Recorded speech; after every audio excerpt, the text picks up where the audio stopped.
Today's video we're going to be talking about new builds, and what I realized, on my page, obviously there's a good amount of videos and things of that sort. A lot of them are really just focused around new build communities, but we never really talk about the steps of how to start that process, how to get into the home, and how to close. So today, the reason you're here is because you would like more information and tips on how to get through the new build process. So let's get to it.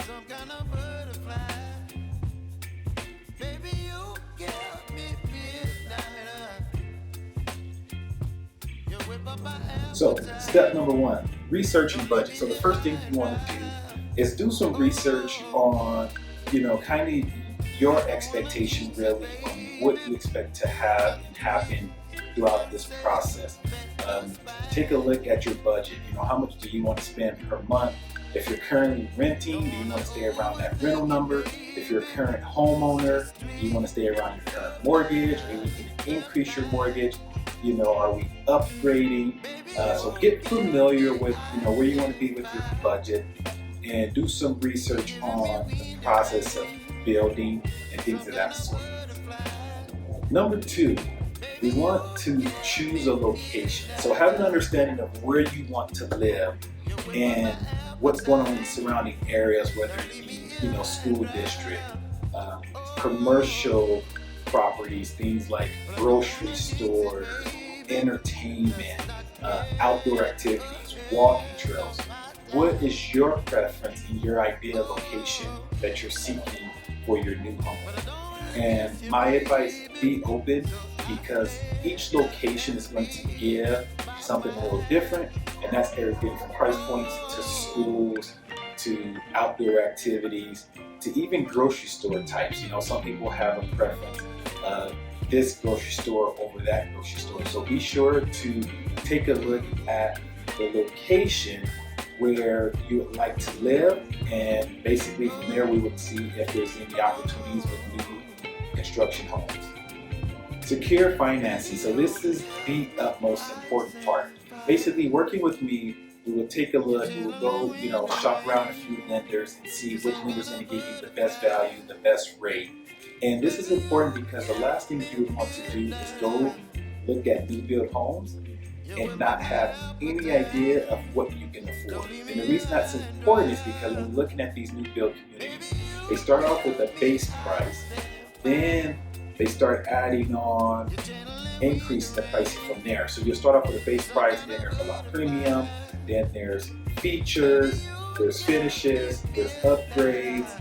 Depending on your price point and what you're looking for, there may be structural upgrades. Things like that is going to increase your pricing. So we want to have a pretty good idea of what we can afford for the home when we get into this journey. The next step is to identify the builders in the location you select. Well, that's pretty easy. Work with me. I have relationships with all of the builders, and I already have an idea of what direction we need to move in out of the gate. Once we identify these builders, we're then going to go take a look at all of their models. This is really important to have a real estate agent to represent you, because some of these builders may only have 4 models on site, but they offer 8 different floor plans. So as we go through the model homes, we want to keep in mind that the model homes are intended for you to max out your budget, right?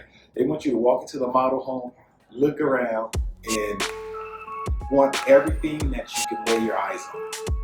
The other part of that is some of the floor plans that are not model homes, it's a little hard to visualize, and that's where I would do my best to ensure you have the best picture possible and make any decision on a given floor plan, as well as what lot you're selecting. Understanding the lot location can impact the value of your home as you move forward.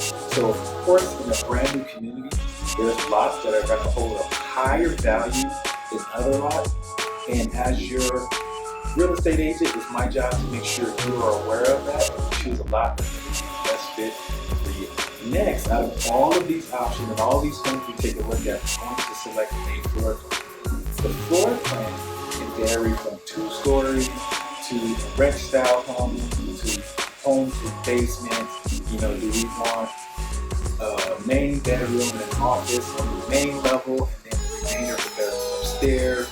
Do you want an office in the basement?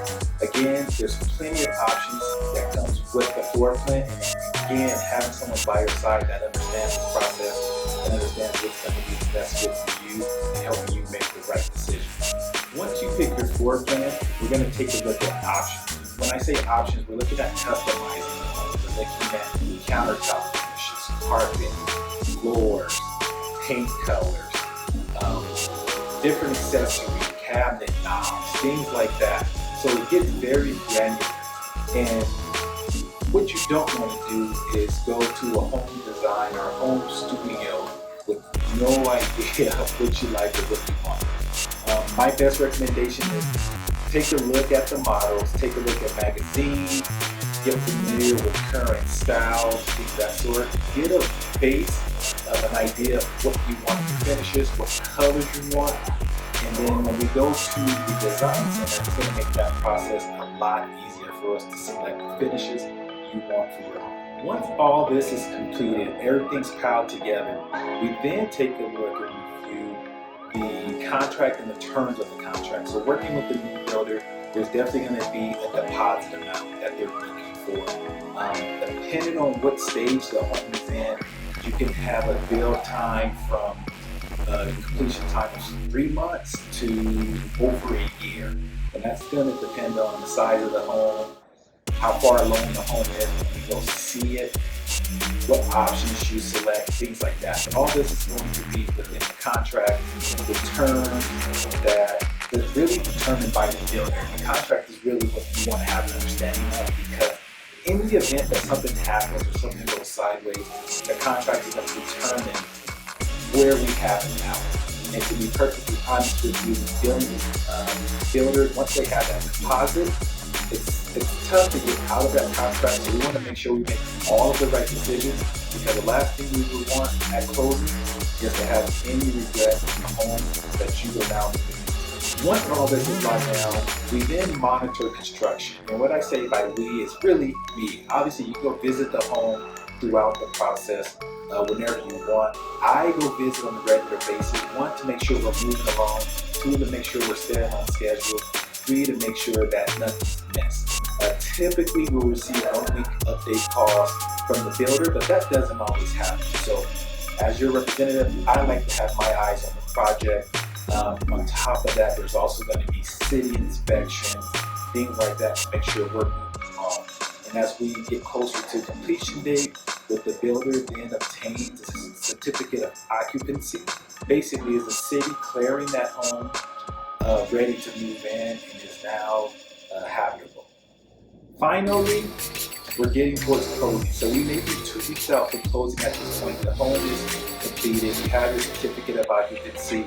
We're going to do a walkthrough with the builder to identify items they need to fix. That's from paint to maybe chips or imperfections in the property.